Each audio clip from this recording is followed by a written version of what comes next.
ஆர்பிஐயும் கவர்மெண்ட்டும் எவ்வளோ தான் போராடினாலும் ஆட்டோமேட்டிக்காக வந்து இன்ஃப்ளேஷன் வந்து ஃபுட் இன்ஃப்ளேஷன் இன்க்ரீஸ் ஆச்சு. லாஸ்ட் 2 இயர்ஸாக தான் கொஞ்சம் கொஞ்சமாக குறைஞ்சி இப்போ கட்டுக்குள்ளே இருக்குது அப்படின்னு சொல்லலாம். ஒன்ஸ் இன்ட்ரெஸ்ட் ரேட் குறைக்கும் போது இன்ஃப்ளேஷனும் குறையுது அப்படின்னும் போது ஆட்டோமேட்டிக்காக இன்ட்ரெஸ்ட் ரேட் இன்னும் குறைக்கிறதுக்கான அட்வான்டேஜ் நமக்கு இப்போ இருக்குது. இந்த வருஷம் ஆல்ரெடி 2 தடவைக்கு மேலே குறைச்சிட்டாங்க. ஃபுட் டெலிவரியாக இருக்கட்டும், இல்லை ஒரு மூவி டிக்கெட்ஸ் புக் பண்ணுறதா இருக்கட்டும், ரயில்வே டிக்கெட்ஸ், ஏர்போர்ட் டிக்கெட்ஸ், உங்களுக்கு ஒரு பர்ச்சேஸ் பண்ணணும், இப்போ தோணுது அது இருக்கான்னு செக் பண்ணணும், அது உடனே பேமெண்ட்டு நெக்ஸ்ட்டு செகண்ட் வந்து ஜிபே லிங்க் ஆகுது, இல்லை கிரெடிட் கார்டு ஆல்ரெடி சேவ் ஆனது வந்து ஓடிபி டக்குன்னு வந்து நம்ம யோசித்து முடிக்கிறதுக்குள்ளே நம்ம கை ஆட்டோமேட்டிக்காக பேமெண்ட்டே பண்ணி முடிச்சிடுது. ஸோ அதுக்கப்புறம் தான் யோசிக்கிறோம் இது தேவையா இல்லையா, அவசரப்பட்டு வாங்கிட்டோமான்னு யோசிக்கிறோம். முக்கியமான விஷயம் சேவிங்ஸு, அதுக்கப்புறம் இன்வெஸ்ட்மெண்ட்டு, ஃப்யூச்சர். அது இருந்தால் மட்டும்தான். ஏன்னா எத்தனையோ பேர் வந்து எதுக்கு ஃப்யூச்சரை எதிர்பார்த்துட்டு இருக்கிறதில்ல நல்லா வாழ்ந்துட்டு போயிடுவோம் அப்படின்னு. பட் 60 வயசுக்கு மேலே இதே டைலாக் பேச முடியாது. கட்டுமானத்தின் வலிமை, கட்டிடங்களின் பாதுகாப்பு, ஸ்ரீ துர்கா டிஎம்டி கம்பிகள். நியூஸ் கஃபே நேயர்களுக்கு வணக்கம். நான் கணேசன் திரு, உங்கள் mutual fund distributor. So middle class வந்து எப்போ வீடு வாங்கலாம், மிடில் கிளாஸ் வந்து ஆல்ரெடி ஒரு ட்ராப்பில் இருக்காங்க, இன்னொரு பெரிய ட்ராப்பில் மாட்டணுமா, இந்த மாதிரி டிஸ்கஷன்ஸ் நிறையவே கிளைண்ட்ஸ் கிட்ட பேசிகிட்டு இருக்கோம். அண்ட் ஃப்ரெண்ட்ஸ் சர்க்கிளில் பேசும்போது தெரிஞ்சுது. இது ஏன்னா லாஸ்ட் ஒரு ஃபியூ மந்த்ஸாக பார்த்தீங்கன்னா இந்தியா டுடேல ஒரு சர்வே வந்துச்சு. ஒரு 2-3 மந்த்ஸ் முன்னாடி மிடில் கிளாஸோட இன்கம் வந்து ஸ்டாக்னேட் ஆயிடுச்சு, அதுக்கு மேலே போக மாட்டேங்குது அப்படின்றது. பட் லாஸ்ட் வீக் ஒரு 10 நாள் முன்னாடிலாம் பார்த்தீங்கன்னா மிடில் கிளாஸோட பிக்கஸ்ட் ட்ராப்பே இஎம்ஐ தான். இது ஒரு ஃபைனான்ஷியல் எக்ஸ்பர்ட் ஷேர் பண்ண ஆரம்பிச்சு எல்லாருமே ஆமாம்ப்பா ஆமான்னு பேச ஆரம்பித்தாங்க. ஏன் ட்ராப் அப்படின்னா இஎம்ஐ வாங்கிட்டு அந்த சர்க்கிளில் மாட்டிக்கிறாங்க அப்படின்றது தான். ஸோ ஒரு பக்கம் இன்கம் வந்து ஸ்டாக்னேட் ஆகிடுச்சு, அங்கேருந்து க்ரோ ஆக மாட்டேங்குது. ஸோ அதுவே வந்து ஒரு மிகப்பெரிய கஷ்டம். 10 வருஷத்துக்கு முன்னாடி நீங்கள் 20,000 வாங்கியிருப்பீங்க, அடுத்த 10 வருஷத்துலேயும் வந்து கிட்டத்தட்ட ஒரு 30-35,000 தான் வருது அப்படின்னா உங்கள் இன்ஃப்ளேஷன் அட்ஜஸ்ட்மெண்ட்டில் பெரிய க்ரோத் இல்லை அப்படின்னு தான் அர்த்தம். ஏன்னா 10 வருஷத்துக்கு உங்கள் இன்கம் அட்லீஸ்ட் டபுளாக இருக்கணும், 40+ வாங்கியிருக்கணும். அப்போ தான் வந்து அப்போ வாங்கின இன்கம்க்கும் இப்போ வாங்குகிற இன்கம்க்கும் அட்ஜஸ்ட் ஆகும். இல்லைனா ரைசிங் இன்ஃப்ளேஷன் உங்கள் இன்க்ரிமெண்ட்டை ஒன்றும் இல்லை அப்படின்ற அளவுக்கு ஆக்கிடும். ஸோ இது வந்து நான் எம்ப்ளாயீஸ் கையிலையோ உங்களை மாதிரி என்ன மாதிரி ஆளுங்க கையிலையோ கிடையாது. ஸோ கம்பெனிஸ் கொடுக்கணும் அப்படின்றத எதிர்பார்க்க முடியல. பிகாஸ் ஆஃப் நிறைய கண்டிஷன்ஸ் கம்பெனிஸும் சொல்லுவாங்க. ப்ராஃபிட்ஸ் கம்மியாயிடுச்சு, க்ரோத் கம்மியாயிடுச்சு, என்னன்னா சொல்லலாம். ஸோ இது ஒரு பிரச்சனை போயிட்டுருக்கு. அதுக்கடுத்து பார்த்தீங்கன்னா rising inflation. So inflation last 15 இயர்ஸில் இன்ட்ரெஸ்ட் ரேட் குறைக்கணும், இன்ஃப்ளேஷன் குறைக்கணும், ஆர்பிஐயும் கவர்மெண்ட்டும் எவ்வளோ தான் போராடினாலும் ஆட்டோமேட்டிக்காக வந்து இன்ஃப்ளேஷன் வந்து ஃபுட் இன்ஃப்ளேஷன் இன்க்ரீஸ் ஆச்சு. லாஸ்ட் 2 இயர்ஸாக தான் கொஞ்சம் கொஞ்சமாக குறைஞ்சி இப்போ கட்டுக்குள்ளே இருக்குது அப்படின்னு சொல்லலாம். ஸோ இப்போ petrol prices increase, crude oil price increase ஆச்சுன்னா பெட்ரோல் இன்க்ரீஸ் ஆகும், வெஜிடபிள்ஸ் டிரான்ஸ்போர்ட்டேஷனில் ஃபுட் இன்ஃப்ளேஷன் அதிகமாகும். ஸோ அதனாலேயே எலிவேட்டட் இன்ஃப்ளேஷன், ரொம்ப அதிகப்படியான இன்ஃப்ளேஷன் நம்ம நாட்டில் பார்த்தோம். அண்ட் இதனால் இன்ட்ரெஸ்ட் ரேட்டும் குறைக்க முடியாத ஒரு சூழ்நிலை இருந்தது. ஒன்ஸ் இன்ட்ரெஸ்ட் ரேட் குறைக்கும் போது இன்ஃப்ளேஷனும் குறையுது அப்படின்னும் போது ஆட்டோமேட்டிக்காக இன்ட்ரெஸ்ட் ரேட் இன்னும் குறைக்கிறதுக்கான அட்வான்டேஜ் நமக்கு இப்போ இருக்குது. இந்த வருஷம் ஆல்ரெடி 2 தடவைக்கு மேலே குறைச்சிட்டாங்க. பேங்க் இன்ட்ரெஸ்ட் ரேட் குறைஞ்சிருக்கு. ஏன்னா இவங்க இன்ஃப்ளேஷன், இந்தியாவோட official inflation data less than 4% ஆயிடுச்சு. So bank deposit rate 6%. Inflation adjusted returns தான் பேங்க்கில் டெபாசிட் பண்ணால் உங்களுக்கு கிடைக்குது. ஸோ இதெல்லாம் தாண்டி ஒரு மிகப்பெரிய ப்ராப்ளம் மிடில் கிளாஸ்க்கு அப்படின்னு பார்த்தோன்னா இன்க்ரீஸிங் கன்சியூமரிசம். அதாவது எப்போ நம்ம கையில் ஒரு மொபைல் வர ஆரம்பிச்சதோ நம்ம விரல் நுனியில் எல்லாமே வந்துருச்சு அப்படின்னு சொல்கிறோம். அதாவது ஃபுட் டெலிவரியாக இருக்கட்டும், இல்லை ஒரு மூவி டிக்கெட்ஸ் புக் பண்ணுறதா இருக்கட்டும், ரயில்வே டிக்கெட்ஸ், ஏர்போர்ட் டிக்கெட்ஸ், உங்களுக்கு ஒரு பர்ச்சேஸ் பண்ணணும், இப்போ தோணுது அது இருக்கான்னு செக் பண்ணணும், அது உடனே பேமெண்ட்டு நெக்ஸ்ட்டு செகண்ட் வந்து ஜிபே லிங்க் ஆகுது, இல்லை கிரெடிட் கார்டு ஆல்ரெடி சேவ் ஆனது வந்து ஓடிபி டக்குன்னு வந்து நம்ம யோசித்து முடிக்கிறதுக்குள்ளே நம்ம கை ஆட்டோமேட்டிக்காக பேமெண்ட்டே பண்ணி முடிச்சிடுது. ஸோ அதுக்கப்புறம் தான் யோசிக்கிறோம் இது தேவையா இல்லையா, அவசரப்பட்டு வாங்கிட்டோமான்னு யோசிக்கிறோம்.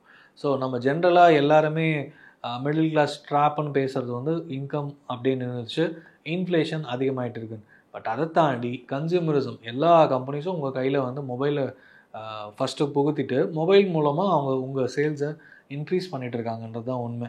ஸோ இந்த ரைசிங் கன்சியூமரிசம் மூலமாக அடிஷ்னலாக இன்ஃப்ளேஷன் மாதிரி ஒரு பர்சன்டேஜ் தேவையில்லாமல் நீங்கள் வாங்குகிற பொருள் உங்கள் இன்கம் வந்து குறைஞ்சிக்கிட்டே வருது அப்படின்றது தான் உண்மை.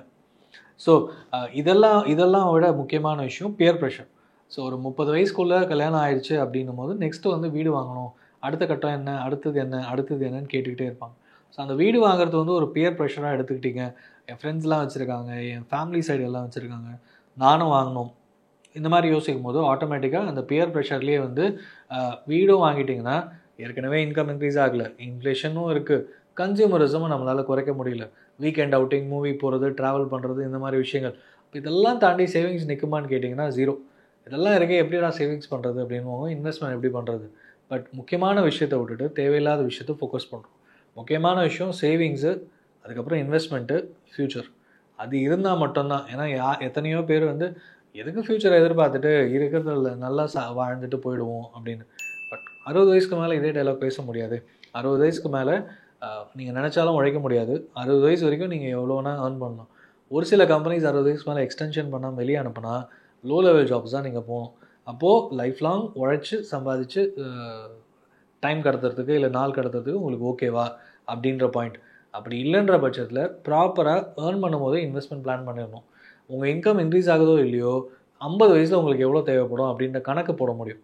30 வயசில் ஒரு மாதத்துக்கு ஒரு 1 லட்ச ரூபா செலவாகுதுன்னா அடுத்த 20 இயர்ஸில் 3 டைம்ஸ். அப்போ ஒன்றுன்றது கிட்டத்தட்ட 4 லேக்ஸ் வரைக்கும் உங்களுக்கு அதிகப்படியான செலவுகள் ஆகிறதுக்கு 1 லேக் செலவு பண்ண இடத்துல 4 லேக்ஸ் ப்ளஸ் செலவு பண்ணுங்க 20 வருஷத்தில் 3 டைம்ஸ். இது 7 to 8% இன்ஃப்ளேஷன் அப்படின்ற கணக்கில். இப்போ மெடிக்கல் இன்ஃப்ளேஷனு அது இல்லாமல் கன்சியூமரிசம் இந்த பர்சன்டேஜ்லாம் சேர்க்கும் போது பார்த்தீங்கன்னா இது வந்து இன்னும் கூட அதிகமாகிறதுக்கான வாய்ப்பு. ஸோ செலவுகள் குறைக்க முடியாது. பட் எப்படி சம்பாதிக்கிற பணத்தை பார்த்து சேர்த்து வைக்கிறது அப்படின்னு யோசிச்சிங்கன்னா முதல்ல emergency fund as for middle class தேவை. அந்த எமர்ஜென்சி ஃபண்ட் அட்லீஸ்ட் ஒரு 10 மாதத்துக்கான உங்கள் சேலரி அது இருந்தால் ஈஸியாக மற்றதெல்லாம் மேனேஜ் பண்ண முடியும். இதுக்கு அடுத்து ஒரு நல்ல மிட் கேப் ஃபண்டில் முதலீடு பண்ணலாம். ஷார்ட் டேர்மில் தான் மிட் கேப் முதலீடு பண்ணக்கூடாது. பட் லாங் டேர்மில் இப்போ கூட ஒரு எஸ்ஐபி ஸ்டார்ட் பண்ணலாம். லாங் டேர்மில் 17.5% 20 வருஷத்துக்கு ஒரு 10,000 ரூபாய் எஸ்ஐபி போடுறீங்க அப்படின்னா ஈஸியாக ஒரு 1.8 crores அளவுக்கு ஆவரேஜாக வரதுக்கு வாய்ப்பு இருக்குது. ஸோ யூஸ்வலாக ரூல் ஆஃப் 15 சொல்லுவோம். 15 வருஷம் 15,000 15% 1 கோடி கிட்ட வந்துடும் அப்படின்னு. பட் அதை தாண்டி இன்னொரு 5 வருஷம் 20 வருஷம் 30 வயசு ஆரம்பிச்சு 20 வருஷத்தில் வெறும் மாதம் 1000 ரூபாய் கட்டுங்க, 10,000 ரூபாய் கட்டுங்க. நீங்கள் கட்டின பணம் 24 லட்சம், உங்கள் கையில் இருக்க போகிறது 1.8 lakhs ப்ளஸ். ஸோ இந்த அளவுக்கு காம்பவுண்டிங் 24 lakhs எங்கே இருக்குது, உங்களுக்கு கிடைக்க போகிற 1.8 lakhs பேக்கும் 1.5 லட்சத்துக்கு மேலே போனாலே உங்களுக்கு மோர் தென் 4x 5x ரிட்டர்ன்ஸ் உங்களுக்கு ஈஸியாக கிடைக்குது. So for a middle class நீங்கள் எதையுமே வாங்க வேணாம், எல்லாத்தையும் தள்ளி வைங்க, ஆசை விட்டுருங்கன்னு சொல்ல, அது எப்போ வாங்கலான்றதை இப்போவே பிளான் பண்ணுங்கள். அது வரைக்கும் ரெண்டல் ஹோமில் ஜாலியாக இருங்க, செலவு பண்ணுங்கள். கொஞ்சம் பணத்தை மாதம் ஒரு 10,000 ரூபாய் வீட்டுக்குன்னு எடுத்து வைங்க, ரிட்டையர்மெண்ட்டுக்கு எடுத்து வைங்க. மீதி பணத்தை வந்து உங்கள் பசங்க படிப்பு, கல்யாணம், as well as உங்களுக்கு இருக்கிற ஆசைகள், வெக்கேஷன் போகிறது, இந்த மாதிரி விஷயத்துக்கும் பிளான் பண்ணி நீங்கள் எடுத்து வச்சுக்கோங்க. ஸோ தட் வேலை போனாலும் சரி, வேறு என்ன விஷயம் ஆனாலும் சரி, பேனிக் ஆகாமல் இருக்க முடியும். வேலை போச்சுன்னா திருப்பி வேலை தேடிக்கலாம். பட் ஆனால் பணம் போச்சுன்னா வராது. ஸோ இருக்கிற பணத்தை ப்ராப்பராக பிளான் பண்ணால் மட்டும்தான் இப்போ மட்டும் இல்லை ஃப்யூச்சர்லேயும் உங்கள் பணம் உங்ககிட்ட இருக்கும். So being a middle class நீங்கள் ஈஸியாக ஒரு லெவல்லேருந்து நெக்ஸ்ட் லெவல் போகிறதுக்கு வாய்ப்புகள் கொட்டி கிடக்கு. பட் அவசரப்பட்டு நான் வீடு வாங்கிட்டேன், ஒரு பெரிய கார் வாங்கிட்டேன், யூஸ் இருக்கா இல்லையான்னு தெரியாது, பட் புது வீடு இருக்குது கார் வாங்கலாமே அப்படின்னு நெக்ஸ்ட் லெவல் போய்டும். ஸோ அந்த மாதிரி ஈஸி தாட் ப்ராசஸ் இல்லாமல் எதுவாக இருந்தாலும் பொறுமையாக யோசிங்க. ஒரு நல்ல அட்வைஸரை ரீச் அவுட் பண்ணுங்கள். மிடில் கிளாஸ்லேருந்து நான் எப்படி அப்பர் மிடில் கிளாஸ் போகலாம், நான் வந்து இந்த லெவல்லேருந்து சஸ்டைனபிளாக நெக்ஸ்ட் லெவலுக்கு எப்படி இருக்கலாம் லைஃப்பில், என் ஃபேமிலி எப்படி அந்தளவுக்கு கொண்டு போக முடியும் அப்படின்றத டிஸ்கஸ் பண்ணுங்கள். அவங்க இப்போ நான் பேசினதை இன்னும் கொஞ்சம் பெட்டர் கிளாரிட்டியோடு உங்களுக்கு நேரில் சொல்கிறதுக்கான வாய்ப்பு இருக்குது. தேங்க்யூ ஃபார் வாட்சிங். Once again this Ganesan, your financial expert. இந்த வீடியோ உங்களுக்கு பிடிச்சிருந்தா லைக் பண்ணுங்க, ஷேர் பண்ணுங்க, கமெண்ட் பண்ணுங்க. மறக்காம பெல் பட்டனை கிளிக் பண்ணிட்டு சப்ஸ்கிரைப் பண்ணிடுங்க.